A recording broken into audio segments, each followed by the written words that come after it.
Selling lies and buying time, killing people next in line. Lower classes, social slime, they don't matter. Genocide, sick from water, sick from air. Making money, they don't care. Caesar shit, force of air. Fuck them back, it's only for they bomb. They shoot, they kill, they massacre, rape.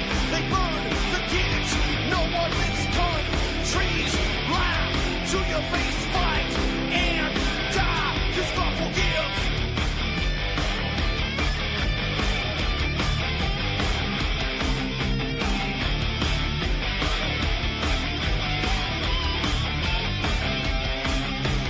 Selling lies and buying time, killing people next in line. Lower classes, social side, they don't matter. Genocide, sick from water, sick from air. Making money, they don't care. See the shit, force of air. Fuck them back, that's only fair. They bomb, they shoot, they kill, they massacre, rape. They burn the kids, no one leaves countries. Lie to your face, fight and die, cause God forgives. Yeah.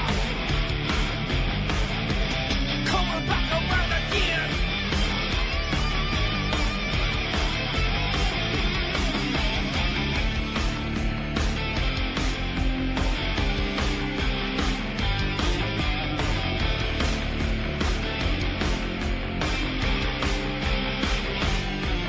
Yeah.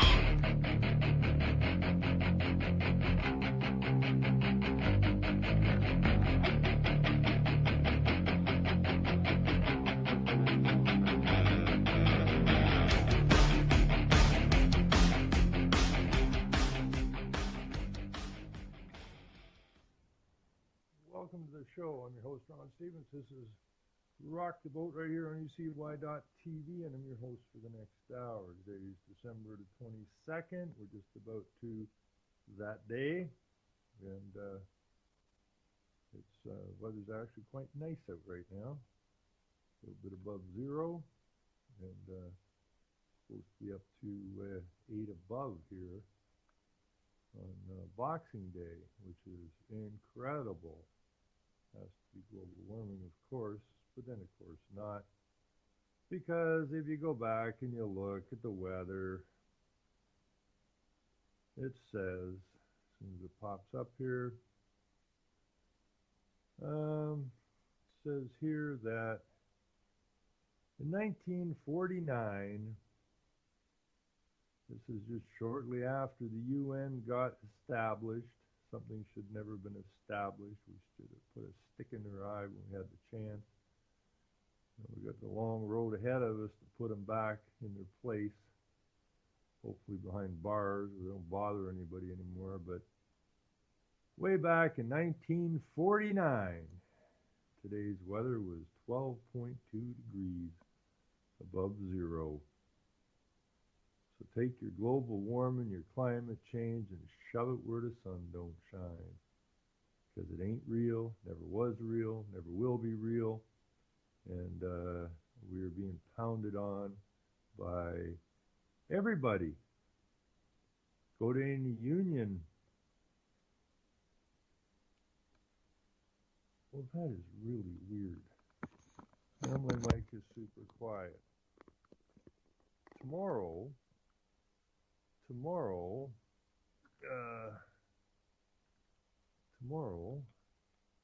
I guess I have to go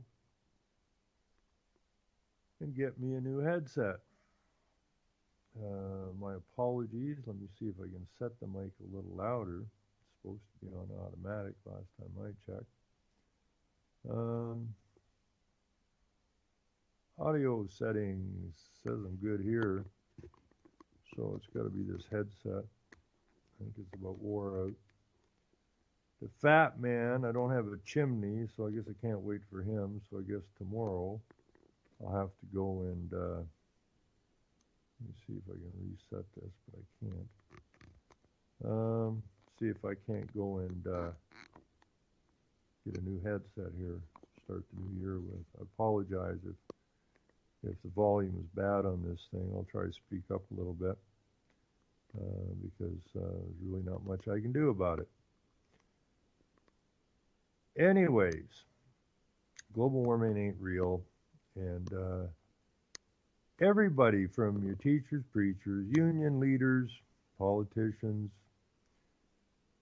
the media, they've been all lying to you since, well, long before you were born. And you've got to come to terms with that.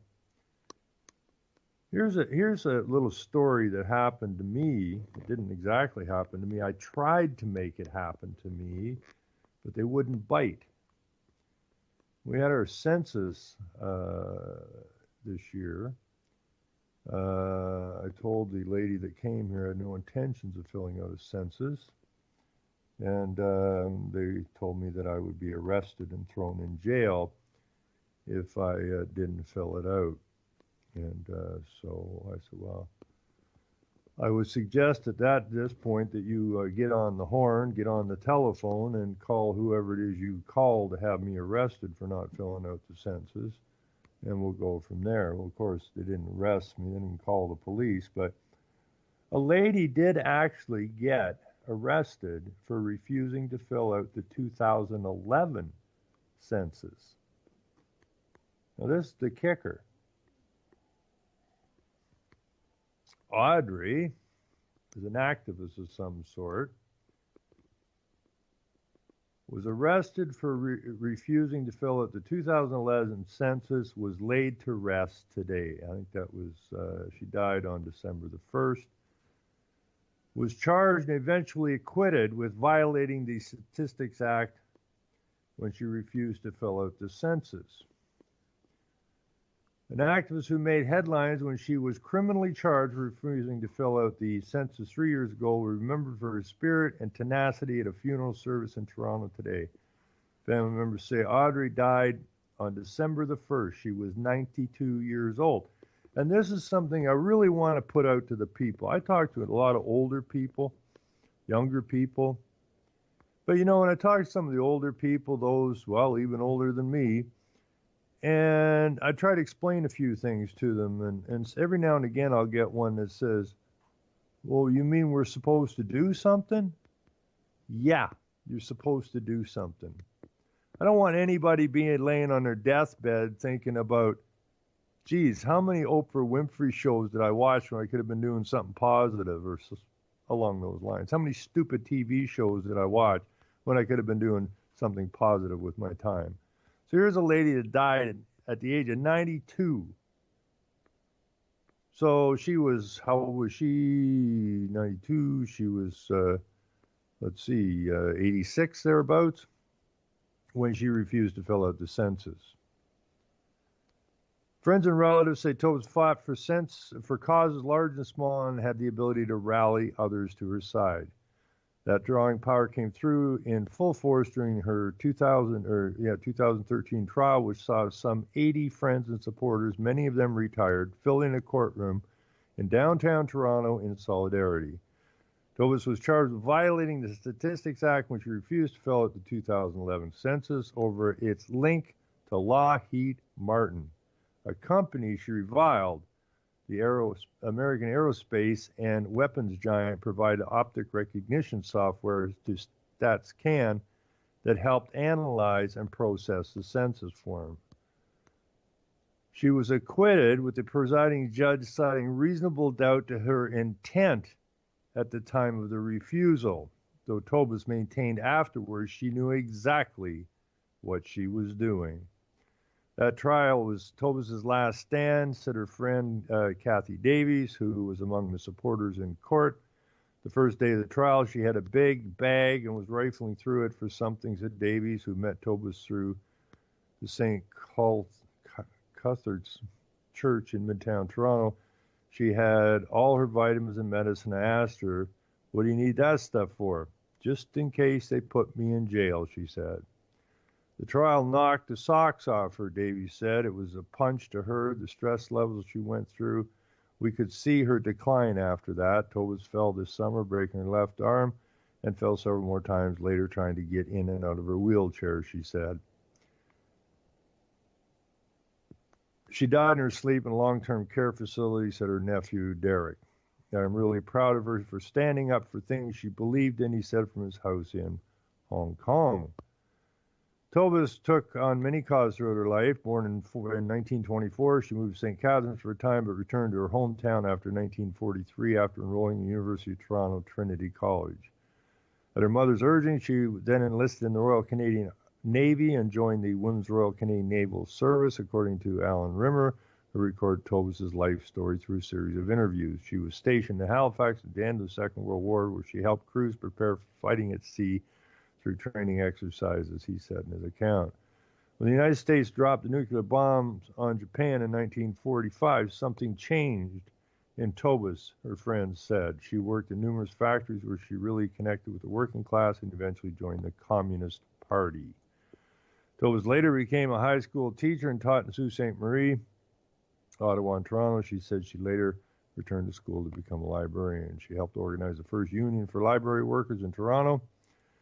But her outrage over the atrocities of war continued to grow, and she was relentless in lobbying for peace. She also embarked on a never-ending battle against nuclear weapons, which led her to join the Veterans Against Nuclear Arms. We never won that campaign, lamented Phyllis Creighton, another group member and friend of Tobus. She was one of the people for whom it was not theoretical. She really had a depth of feeling about the agony of nuclear bombing and the moral outrage we should all feel about it. It was though the group, it was through the group that she met Peter Rosenthal, the lawyer who would eventually represent her at the census trial. She was a wonderful role model for any human being. I think to be dedicated to peace and equality and to be so principled about it and at the same time be so affable and pleasant, it was really quite remarkable, Rosenthal said. We should all aspire to be like that. Now, there's a few problems with the story. The one problem is good. The lady stood up for what she believed in, and she went for it. She didn't back down. She didn't cower in the corner, being afraid of what somebody might think or she might get in trouble. She went for it. Now, why did she join the Communist Party? Well, probably because of the wars. And who started the wars? The same people that started communism. The capitalists. Because the capitalists want to own everything. And so they spiel out this nonsense about equality and peace. Okay? Most people are up for peace, so we'll use the peace card. So she's a little bit confused there. And the fact that this Rosenthal, the lawyer who eventually represented her, knows damn well that the legal system is not law. There's a few problems with the story, but the point is this woman stood up and didn't stand down. So for that, I take my hat off to this lady. A lady I probably wish I would have met, probably would have gotten an argument or have had a pretty heavy discussion about how she'd been deceived. But she did what she did, and you got to give her credit for it. And she told him to take the census and stick it where the sun don't shine. Now, I tried my damnedest to get arrested this year for the census, but regardless of how hard I tried, in the end, the Census Bureau ended up running the other direction because they agreed that they were full of crap. They agreed that they were just agreed that it was full of crap, and they ran away. And so I didn't get arrested there. I've been trying to get a hold of the Human Rights Tribunal. Can't do that. They won't do it to me. They just don't want me out there talking. But that's okay. Got another stupid story where this story really irritates the hell out of me. And if there's any indigenous people listening to this broadcast, listen up. You're being hosed by your leadership. Your leadership is nothing different than our politicians or the union leaders. They're all up to their ass. They're all tangled up with the globalists at the UN. And they are trying to destroy you even more than you've already been destroyed. This is really a pathetic, pathetic story. This isn't Canadian Broadcasting Corporation, under Indigenous. And it says here that tiny homes may help address housing issues at Opisakawak Cree Nation. Pilot project would build a village of portable, energy-efficient mini homes. The new housing pilot project in development in the Cree Nation, Manitoba, would see tiny, energy-efficient, locally sourced homes built in the community, and it could help address housing issues there, says one of the people leading the project. The initiative, called One House, Many Nations, is being collectively led by Mini Homes of Manitoba, a group of researchers from Manitoba, and Alex Wilson, an organizer with the Idle No More movement. Now, this is a Cree woman who is backstabbing her own people. Why? I don't know. Is she just that stupid? I don't know. Now, the government, the so-called government of Canada, who put these Native people on reserves under so-called treaties, have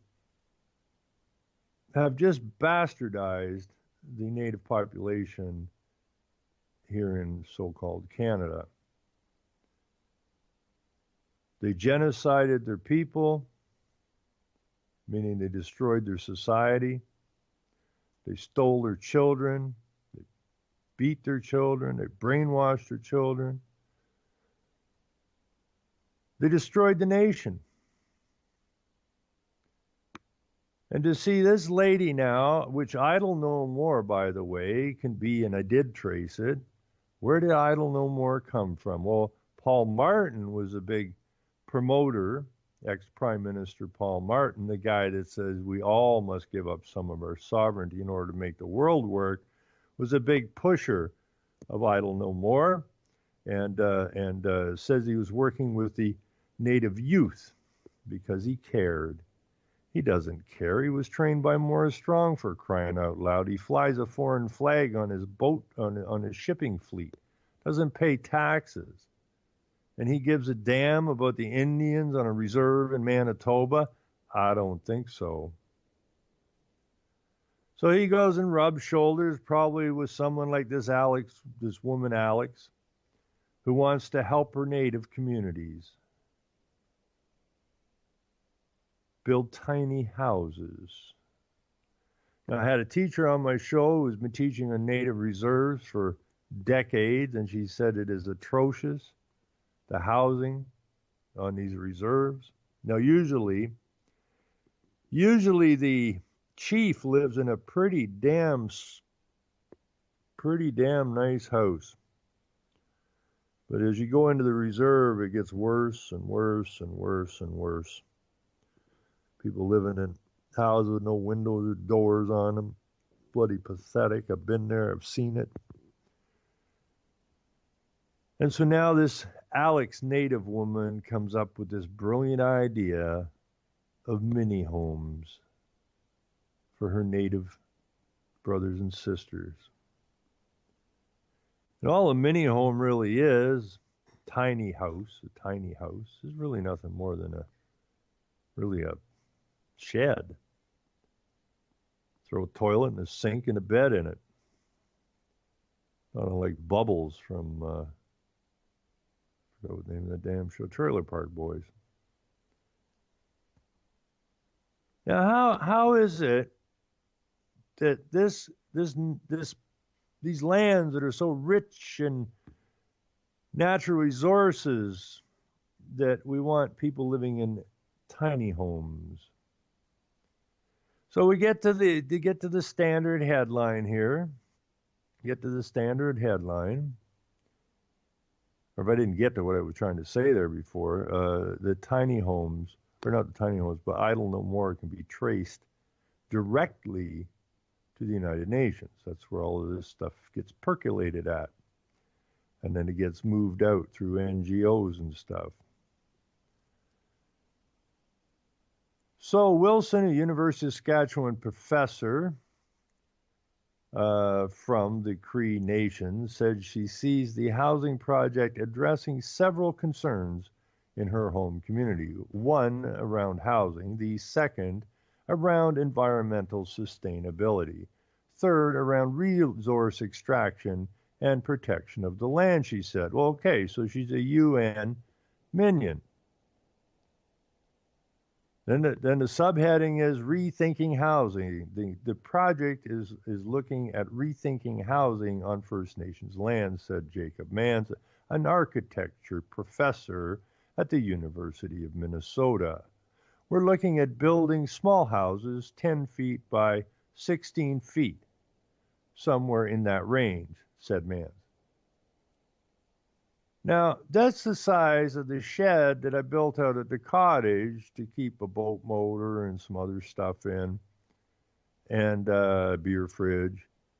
And this is not a house. 160 square feet is not a house.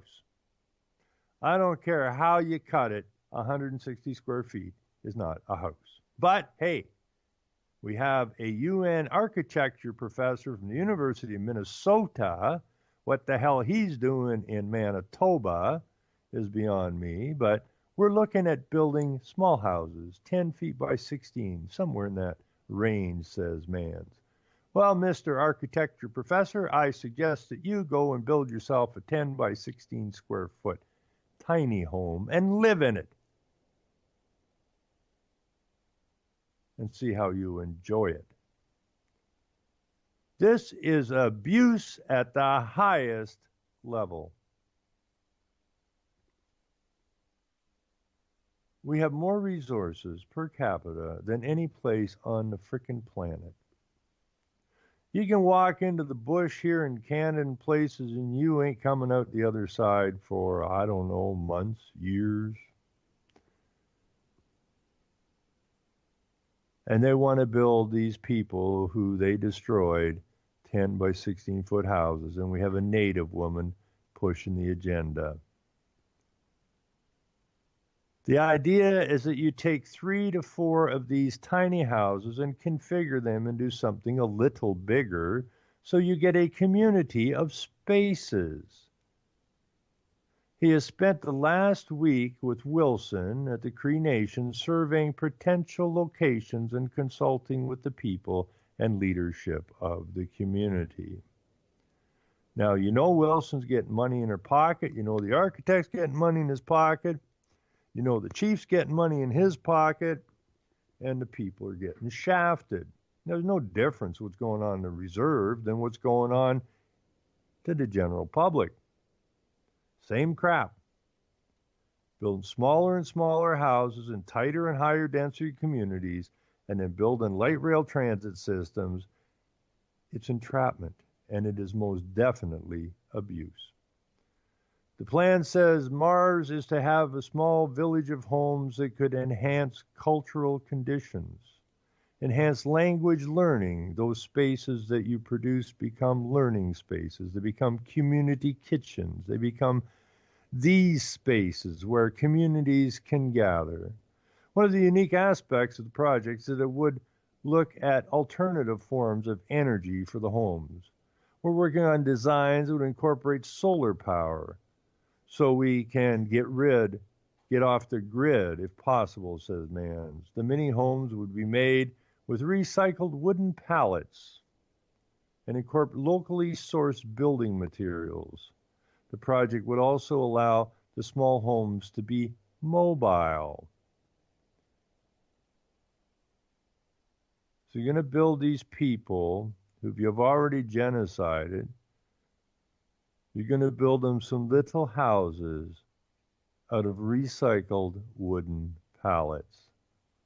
Now, I do know for a fact that if I went to my local building department, of which I avoid like the plague, but if I were to, and I designed a home that I was going to build out of wooden pallets, I think I would have a very, very hard time getting a permit.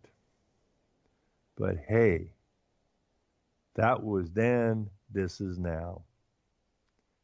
So I can have myself a little house built out of used, recycled wooden pallets that's mobile. Well, sure, it's so damn small you can pick it up and put it in the back of your pickup truck. He goes on, if there's some unforeseen environmental event, if there's a change in the family structure or the community structure, you can pull your unit out and put it someplace else, man says.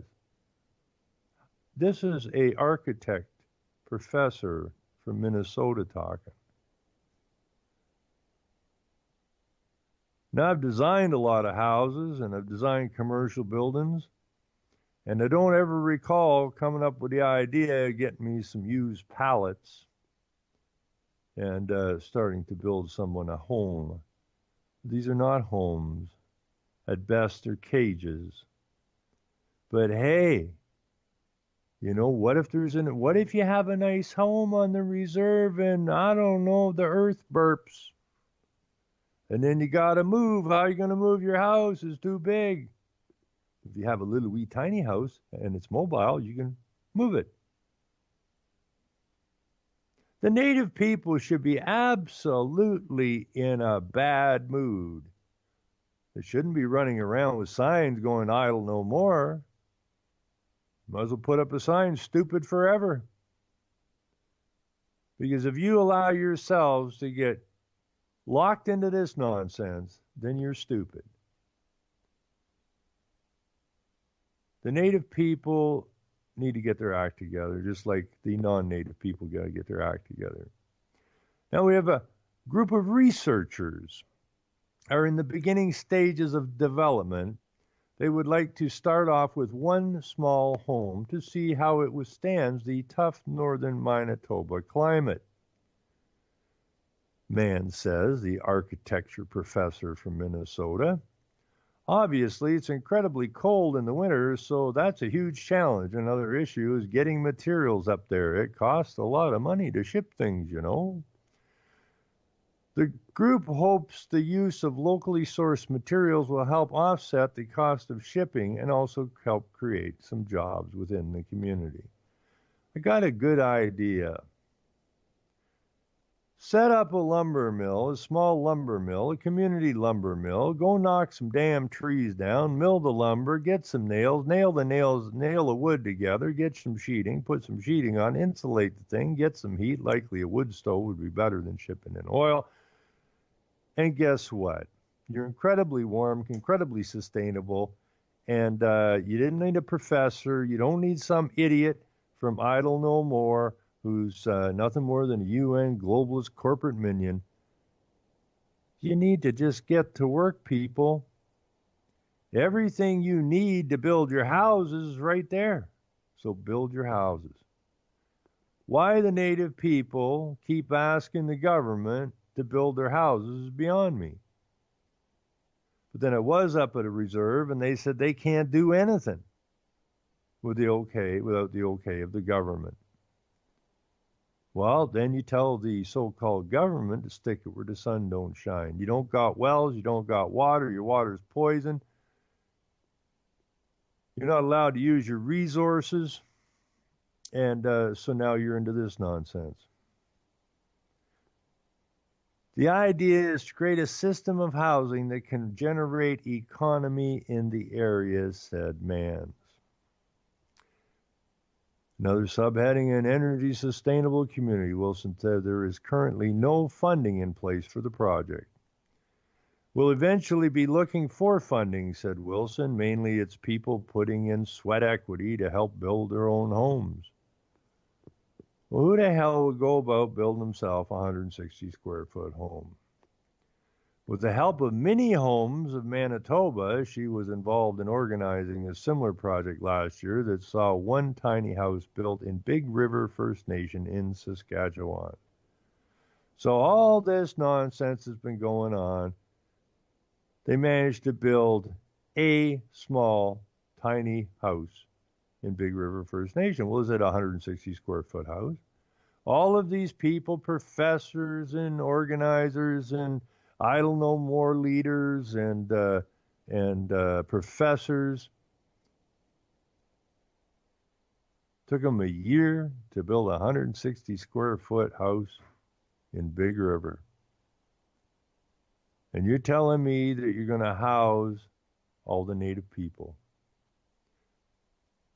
Time the Native people wake up, stand up, and take control of their futures. And it finishes off, I think it's just bringing together a bunch of people that are really interested in addressing some really critical issues in our community, Wilson said. They hope to start construction on the first mini home in the new year. Now, everybody here is getting a paycheck from the government that's involved in this thing, except the people that need the housing. And so all of this money that's being spent probably is more than sufficient to build the houses that are needed in the community. But no, they siphon off all of that money. This is, I mean, how could this even end? How could a story this stupid end up in the national news? Because the national news is nothing but a minion of the UN globalist corporate agenda. And this is what we end up with.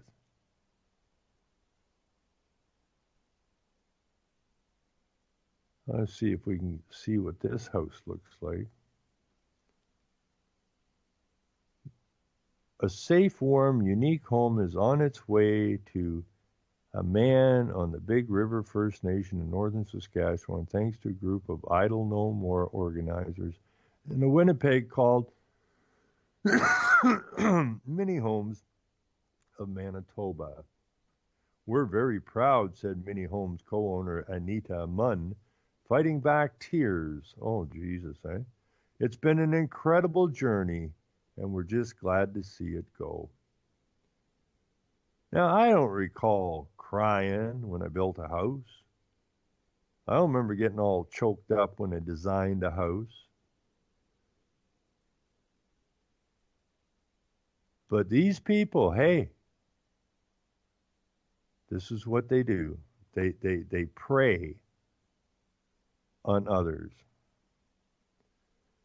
Organizers from No More, Idle No More initially raised more than $15,000 to build the energy-efficient, compact, mobile house, which is constructed in a Winnipeg warehouse over a 4-week period starting in December.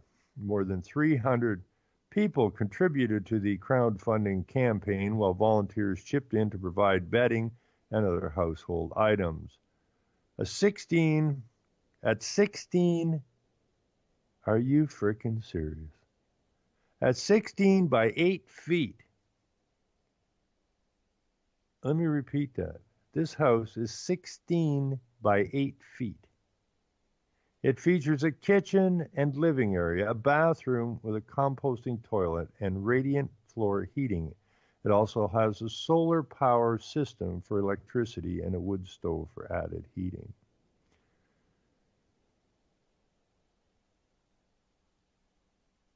Now, this is getting bad. This is really getting bad. Apparently, there's a housing crisis. It's welcome news for...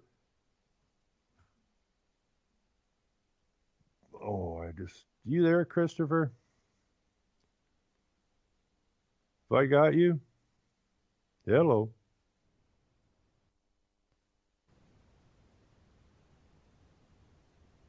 Christopher.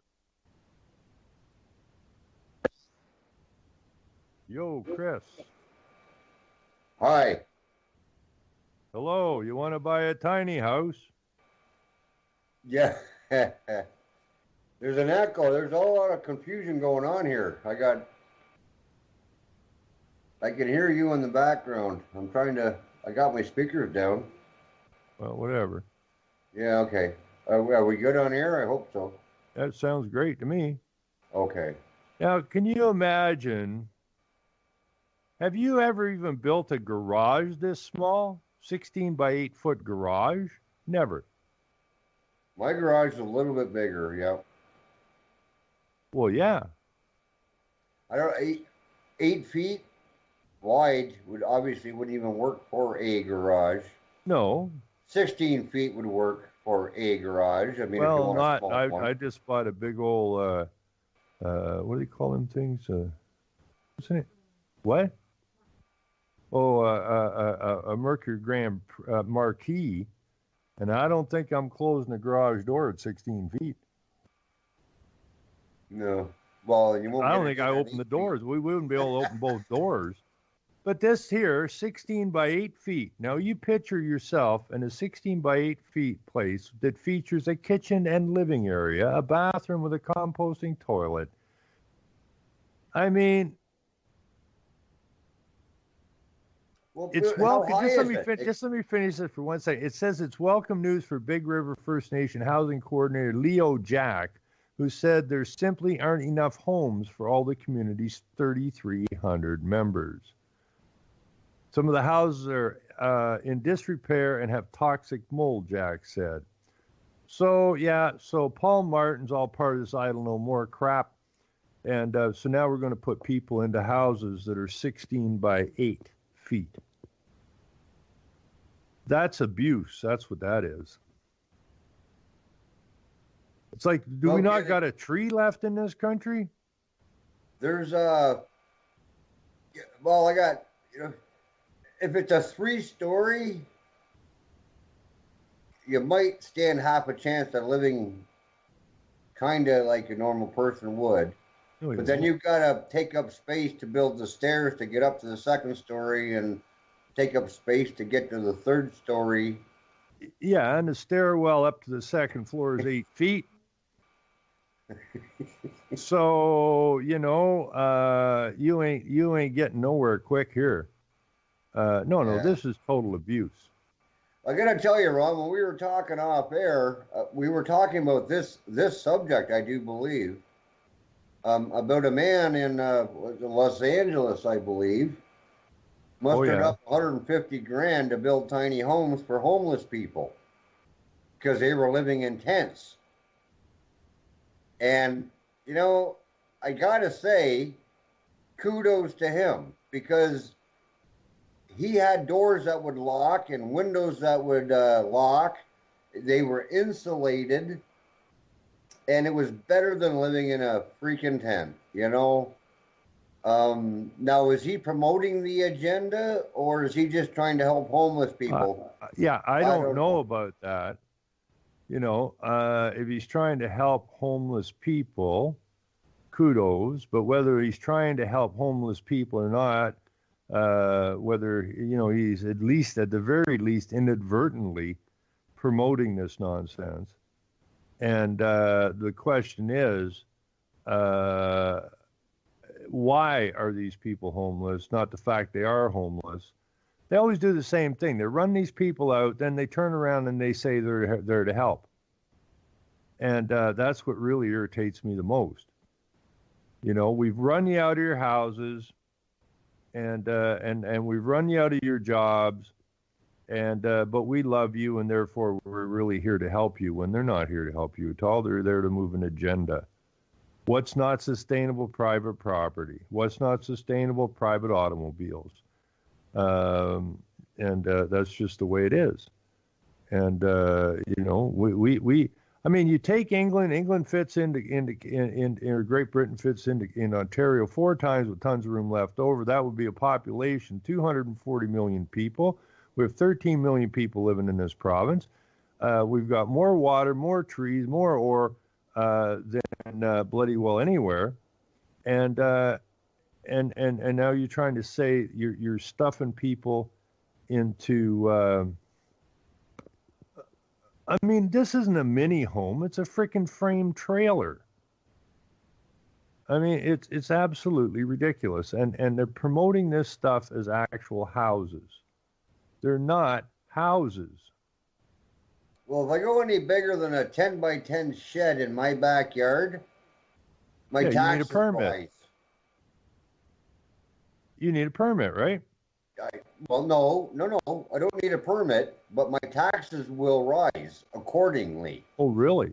Yeah, like they'll come in and assess my property tax and say, oh, you're bigger than 10 foot by 10 foot.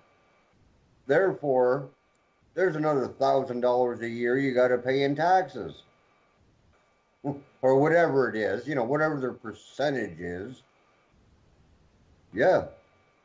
Well, let me put it this way: if you didn't have a garage on your home, and you decided to go down to wherever, the stone yard or wherever, and you found a whole pile of old pallets, and you thought, "Geez, I got a good idea. I'll take them home, and I'll build myself a garage out of pallets." I'll guarantee you ain't getting a building permit for it. It ain't going to happen. Because for you to build a garage, you need joists in that garage and studs. And what are you going to do? Nail a bunch of pallets together to make a stud? Here in this town, you need a joist of minimum 2x8. To go across. How are you going to get a 2x8 joist out of a bunch of used pallets? You ain't getting a permit to build it. Yet these clowns here, because it's the government pushing the agenda, you can build a tiny house out of used pallets. What are tiny homes, it asks? This is the mini builder in Manitoba. The tiny house movement, tiny living. Simply put, it is a social movement where people are downsizing the space that they live in. The typical Canadian home is around 2,600 square feet, while the typical small or tiny house is around 100 to 400 square feet. Tiny houses come in all shapes, sizes, and forms, but they focus on smaller spaces and simplified living. People are joining the movement for many reasons, but the most popular reasons are because of environmental concerns, financial concerns, and seeking more time and freedom. For most Canadians, 1/3 to 1/2 of their income is dedicated to the roof over their heads. This translates 15 years of working over your lifetime just to pay for it, and because 76% of Canadians are living paycheck to paycheck. So what is the alternative? One might be to live smaller. While we don't think tiny homes are for everyone, there are lessons to be learned and applied to escape the cycle of debt, where almost 70% of Canadians are trapped in right now. So this, like the whole idea of Agenda 21 and the globalist UN corporate agenda is to drive you into poverty. Because if they drive you into poverty, then they can pretty much do as they want with you, which is exactly what they're doing. They're driving the population into poverty through high debt loads. And, I can just see this family. Dear, I was just looking about it. Our house is about 2,600 square feet. Well, that's not true. The average home in Canada is not 2,600 square feet. How big's your house, Chris? About 14. Yeah, and you got a basement there, right? Yeah, they don't count that.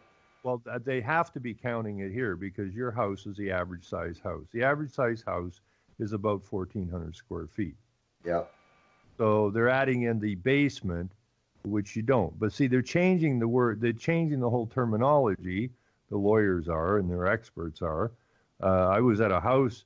And I asked the guy, I said, it's built on a slab, in-floor heat. And I said, how big is this place? And he says, 1,650 square feet or something. I said, what are you, nuts? You'd be lucky to suck 1,200 out of this. Where the hell are you getting 1,650 square feet? Well, the garage, there's a garage. That's not living space. It's for the car. How the hell are you calling that living space? And I said, okay, so you got 300 feet there, maybe. It's a tiny little garage. So where's the rest of this footage? Well, out here. And we go out the patio door out the back of the kitchen. I said, we're outside. Well, yeah, but the gable roof extends over this concrete patio pad. So it's considered living space.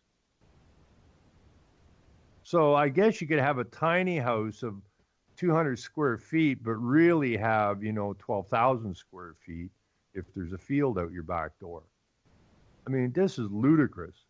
But anyways, all they're doing is guy sitting in a house. He's, geez, Hunter, house is 2,600 square feet. We're spending 15 years paying for this damn thing, and most people never get it paid off, let alone in 15 years, because there's always somebody there from the finance industry. You almost got your place paid off. You should upgrade it or put on another garage or do this or that. Here's some easy money. And so people use their equity so they don't get out in 15 years. They're in debt forever. But anyways, he says, okay, we got a 2,600 square foot house. And I just saw Mini Homes of Manitoba. They can build us a house, honey, of between 100 and 400 square feet. What do you think? What do you think, darling? I think you need to see a doctor because you've lost your mind.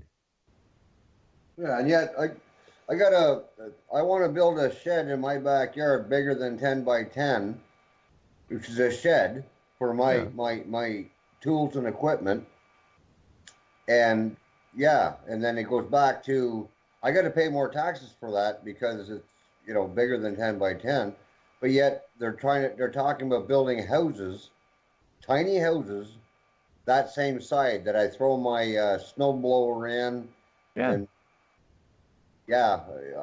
I don't. I mean, anybody that's ever watched the Trailer Park Boys always laugh when Bubbles, who lives in a garden shed, which is, I don't know, 10 by 10, 10 by 12, which is the low end on these mini homes building by the Mini Home Company out of Manitoba. And it was always a joke that Bubbles lives in a garden shed. How can anybody live in a garden shed? And he says, oh, it's really good. I got my TV and I got my cat and I got everything in here I need. And now they want us to live in garden sheds. But the kicker is here, their mini homes start at 30 grand. Well, their mini home here is 100 square feet. So that's $300 per square foot. That's really high end. Okay, $200 a square foot. You can build a regular house, but if you build a mini home, you're going to pay a premium on it of about $100 a foot because it ain't going to be high end. Because you got nowhere to put nothing.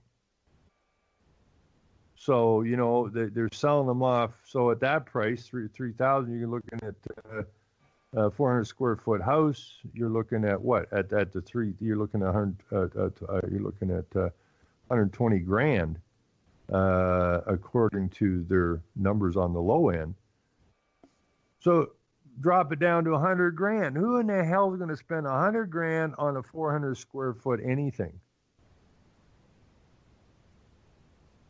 That's what is 400 square feet? Is that a double garage even? I still got you, Chris? Oh, you asked me a question? Yeah, a double garage. Is that a double garage is typically more than 400 square feet, is it not? Yeah, it's typically about double plus, yeah. So you're getting you're getting a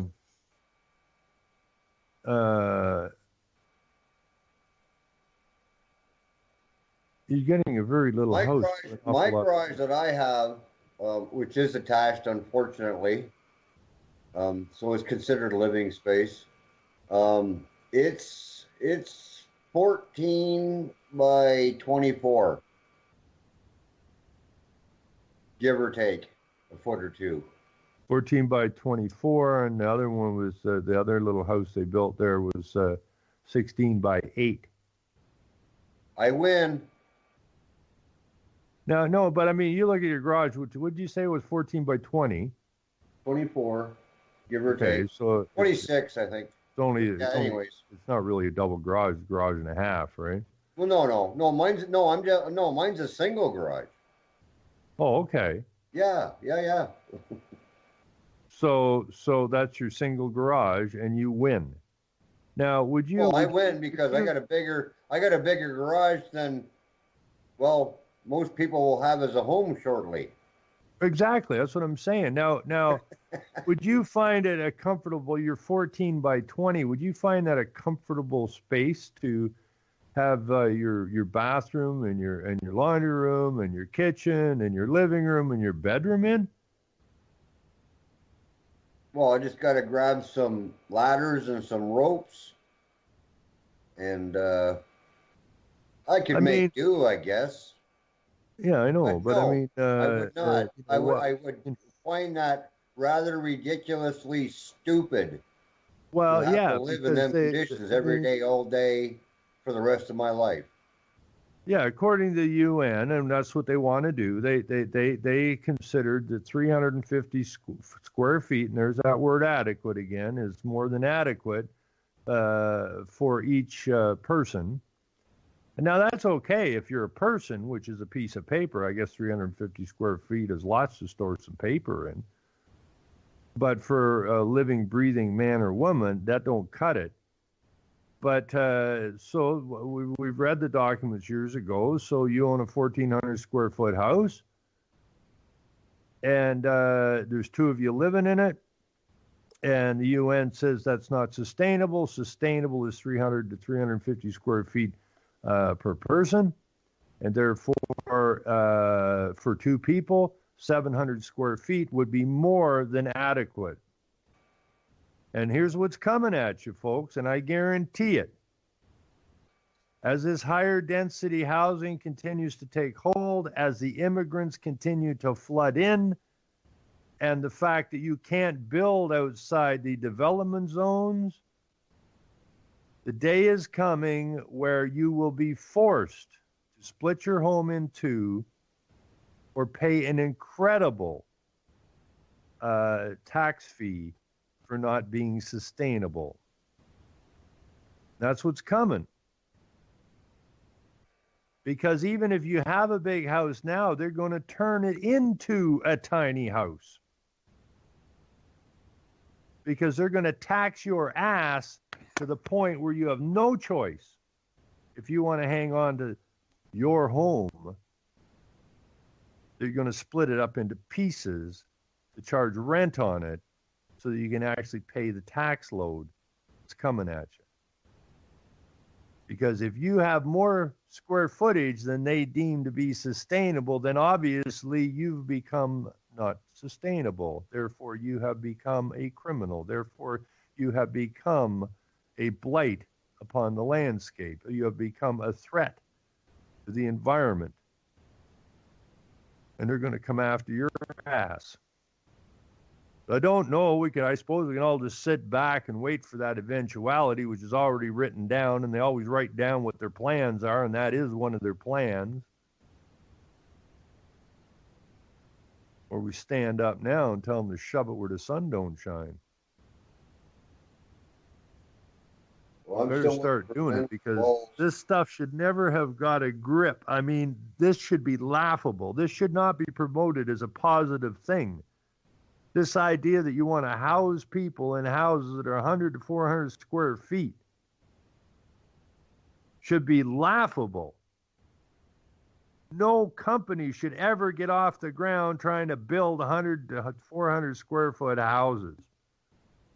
But yet it's promoted in the media as this great option to the debt loads and the expense of owning a home. And we'll put wheels on it, so if the earth hiccups, you can always move somewhere else. So they're not tiny homes. They're part of the psychological war. But Ron, What? you got to understand, like we're obviously on the same page. Anybody that knows us, we both agree to disagree sometimes, but we're on the same page here. to do that for homeless people, I feel is a step up from what is going on now. But that's not what I'm talking about, Chris. If this they're protecting gentleman, refugees, fine and dandy, but they're not protecting our indigenous homeless men and women. And when somebody steps up and says, here's something better than a tent, I agree with that. That I feel, because that's the way you're supposed to speak now, feel, not think. That is good. And I don't begrudge anybody from doing that. Chris, it doesn't address the problem. And the question is not, it's not that these people are homeless. The question is, why are they homeless? And if they are supposed to be members, if they're supposed to be members of the nation, then it's not up to a man with some money who wants to put it forward to house these people. Where is the so-called administration in this case? It has failed. It has not only failed, it is doing the business of the UN globalist corporations, which is destroying the jobs and destroying the homes and destroying people's lives. That's the problem. That's the problem that has to be addressed. Now, if this one gentleman had a bit of money or raised a bit of money and got a few little homes and that for people to live in, power to him, as long as he's on up and up. Right? But regardless if he's on the up and up or a player, the media picks it up and then that promotes tiny homes. No one should live in anything that is 400 square feet. Nobody. If I tried to put an animal in 400 square feet, I'd probably get taken to court for animal abuse. Well, we could beg the argument that the Eskimos do it. Do what? They live in 400 square feet. Oh, that's Igloos. Propaganda. Have you ever seen a real igloo? They're approximately 4,000 square feet, and they party all winter. Anyways, I love this, Chris. Anyways, I'm not doing a show on this Sunday. That's Christmas Day, somebody's day. I won't be doing a show there. I'm not even so sure I'm going to do the show Saturday night, which is Christmas Eve. I may do that show, but I'm definitely not doing the one Sunday because I won't be here. I have to go to my mom's. And but the following Sunday, we're going to have I think it's what's the name, Tony, I believe, from England, and some of his guys on from England. So I'm really, really, really looking forward to that show because they're so far ahead of us in being shoved down onto the ground, and they're going to talk about how they're trying to raise themselves up and get the boot of tyranny off of them. And we need to listen to these guys because what happens there happens here. We're just a little later, and it's all hell's breaking loose over there. And the people have had enough. Enough is enough, and they're starting to push back. So I'm really looking forward to the show this following Sunday. Anyways, Christopher, I guess. How is my mic now? Is it any better at all?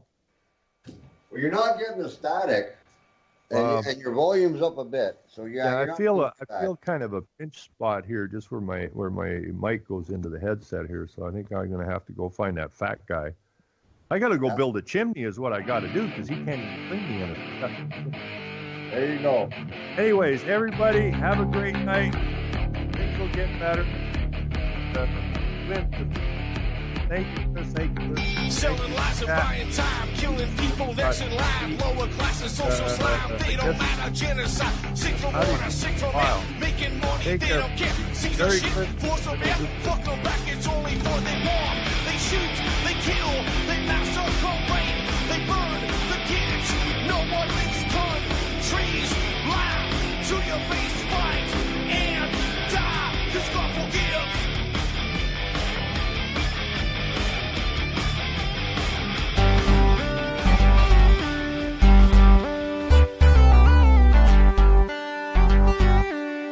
You are listening to UCY